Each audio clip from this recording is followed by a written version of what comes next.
నమస్తే, నేను సిరి. జగన్మోహన్ రెడ్డి గారికి కేంద్ర ప్రభుత్వం భారీ ట్విస్ట్ ఇవ్వబోతుంది. మోదీ గారు అయితే సర్దార్ వల్లభాయ్ పటేల్ అస్త్రాన్ని అయితే ఉపయోగించబోతున్నట్టు మరి వార్తలు వస్తున్నాయి. సో ఈ అంశాన్ని మనకి వివరించడానికి మనతో పాటు ఉన్నారు ప్రముఖ senior journalist, political analyst CS Rao గారు. నమస్కారం సార్. నమస్తే సార్, జగన్మోహన్ రెడ్డి గారికి మోదీ గారు భారీ షాక్ ఇవ్వబోతున్నట్టు మరి వార్తలు వస్తున్నాయి. సర్దార్ వల్లభాయ్ పటేల్ అస్త్రాన్ని ఉపయోగించబోతున్నట్టు కూడా మరి వార్తలు వస్తున్నాయి. సో దీని మీద మీ అభిప్రాయం ఏంటి? ఏంటి అసలు సర్దార్ వల్లభాయ్ అస్త్రం నరేంద్ర మోడీ ఇప్పుడు ఎందుకు తీస్తున్నారు? ఒకవేళ ఇప్పుడు అస్త్రాన్ని తీస్తే జగన్మోహన్ రెడ్డి గారికి అనూహ్యమైనటువంటి షాక్ తగలబోతుంది అనేది ఒక న్యూస్, సోషల్ మీడియాలో బాగా వైరల్ అవుతున్నటువంటి న్యూస్. ఏంటి అని అంటే, కొంచెం మన హిస్టరీకి కనుక వెళ్తే సర్దార్ వల్లభాయ్ పటేల్కి అలాగే నెహ్రూకి మధ్య జరిగినటువంటి ఒక సంఘటనని చెప్పుకోవాలి. అప్పట్లో రాజ్యాంగం రూపొందించిన రోజుల్లో రాజ్యాంగంలో ఉండేటువంటి నిబంధన 30A ఈ రెండింటి గురించి మాట్లాడుకోవాలి. 30A అంటే ఏంటి? 30A అంటే హిందూ దేవాలయాలు కానీ, హిందూ సమాజం కానీ, హిందువులకు సంబంధించిన సాంప్రదాయాన్ని కానీ, సనాతన ధర్మాన్ని కానీ నువ్వు పాఠశాలల్లో కానీ, ప్రభుత్వంలో కానీ, ప్రైవేట్లో కానీ నువ్వు ప్రచారం చేసుకోవడానికి వీలు లేదు అనేది ఆ నిబంధన చెప్తుంది. ఆ నిబంధన రద్దు చేయాలి అనేది సర్దార్ వల్లభాయ్ పటేల్ యొక్క డిమాండ్. ఆ డిమాండ్ చేసిన తర్వాత కొన్ని రోజులకి ఆయన చనిపోయాడు. ఆయన ఎలా చనిపోయాడు ఇప్పటివరకు కూడా అది రకరకాలుగా చెప్పుకుంటూ ఉంటారు. ఆయన చనిపోయిన తర్వాత రాజ్యాంగంలో 30Aని ఇంప్లిమెంట్ చేశారు జవహర్లాల్ నెహ్రూ అనేది ఇప్పుడు స్ప్రెడ్ అవుతున్నటువంటి న్యూస్. దాన్ని రద్దు చేయాలి అని చెప్పి ఇప్పుడు నరేంద్ర మోడీ గారు ప్రయత్నం చేస్తున్నారు. అది కనుక రద్దు చేస్తే రాబోయేటువంటి రోజుల్లో ప్రభుత్వ పాఠశాలల్లో, ప్రైవేటు పాఠశాలల్లో, అన్ని విద్యా సంస్థల్లో సనాతన ధర్మం, హిందూ ధర్మం, భగవద్గీత ఇవన్నీ కూడా పాఠ్యాంశంగా వచ్చేటువంటి అవకాశం ఉంది. నువ్వు చదువుకున్నా, నేను చదువుకున్నా సోషల్ అంటే మనకేంటి, అక్బరు లేదంటే ఈ ముస్లిం రాజుల గురించి, రకరకాల ముస్లిం రాజుల గురించి, షాజహాన్ గురించి ఏ కదా చదువుకుంది. కాబట్టి ఆ 30A ప్రమాదం భారతదేశం యొక్క సంస్కృతిని చెడిపేసింది. కాబట్టి అది ఉండకూడదు అనేది నరేంద్ర మోడీ గారి యొక్క అభిప్రాయం.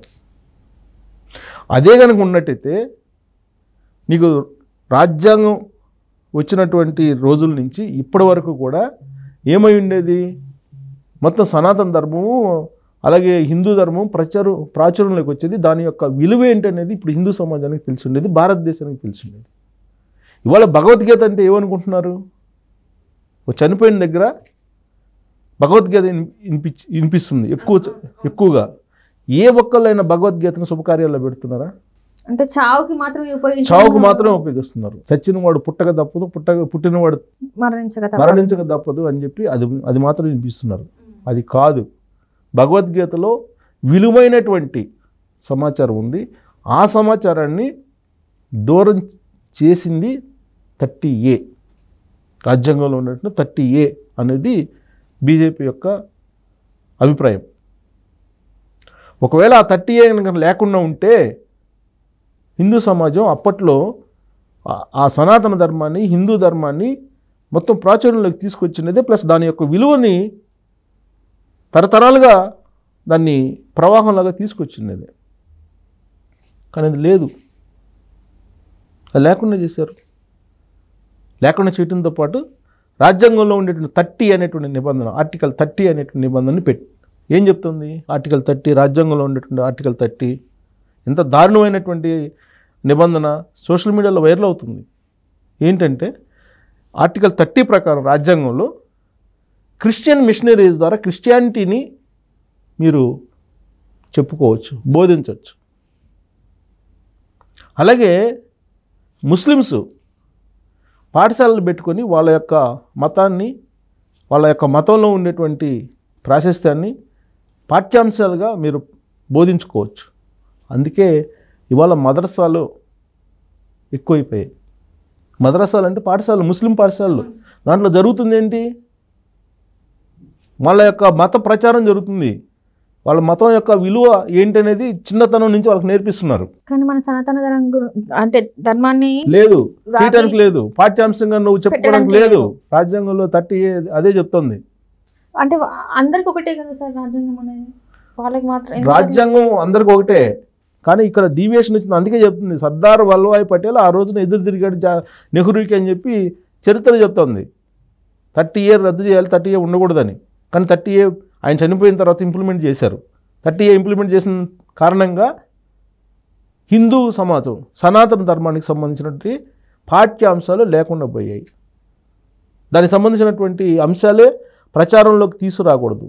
పాఠశాలల్లో కానీ, స్కూల్స్లో, ప్రైవేటు ప్రభుత్వ పాఠశాలలు ఎక్కడ, కాలేజీల్లో కానీ ఎక్కడ కూడా నువ్వు ప్రస్తావించడానికి లేదనేది రాజ్యాంగంలో ఉంది. అందుకే మీరు అబ్జర్వ్ చేస్తే సనాతన ధర్మం గురించి ఎక్కడ మీరు పాఠ్యాంశాలు దొరకదు, ఉండదు. అదే మిషనరీస్ వాళ్ళు ప్రచారం చేసుకోవచ్చు క్రిస్టియానిటీ గురించి, వాళ్ళు చేసుకుంటారు, ఇక్కడ వీళ్ళు చేసుకుంటారు, మనకి మాత్రం ఆ సౌలభ్యం లేదంటారు. యాక్ట్ 30 అని చెప్పి రాజ్యాంగంలో ఉండే 30 వాళ్ళకి స్వేచ్ఛనిచ్చేసింది.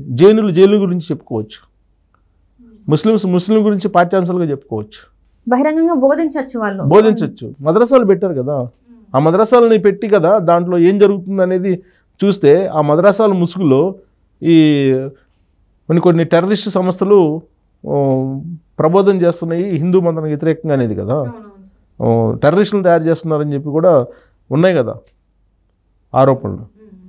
సో మిషనరీస్ ఎలాగో క్రిస్టియానిటీని ప్రమోట్ చేసుకుంటున్నాయి. మరి హిందువులు చేసిన పాపం ఏంటి? ఎందుకు హిందువులు 30A నిబంధన హిందువులకు మాత్రమే ఎందుకు ఆంక్షలు ఉన్నాయి అనే దాని మీద సీరియస్గా చర్చ జరుగుతుంది. ఆ 30Aని త్వరలోనే నరేంద్ర మోడీ గారు రద్దు చేయబోతున్నారు. అది కనుక రద్దు చేస్తే అన్ని పాఠశాలల్లో, కాలేజీలో, స్కూల్స్లో, అన్నిటిలో, ప్రభుత్వ స్కూల్స్, కాలేజీలు, యూనివర్సిటీల్లో కూడా సనాతన ధర్మం వచ్చేస్తుంది. భగవద్గీతను ఒక పాఠ్యాంశంగా పెట్టేటువంటి అవకాశం వస్తుంది. అదే జరిగితే జగన్మోహన్ రెడ్డి గారు క్రిస్టియానిటీని చెప్తే వింటారా? జగన్మోహన్ రెడ్డి గారు క్రిస్టియానిటీని ప్రోత్సహిస్తే, క్రిస్టియానిటీ నేను బైబిల్ చదువుతాను 4 గోడల మధ్య అని చెప్పి అంటే ఇక్కడ హిందూ సమాజం ఒప్పుకుంటుందా?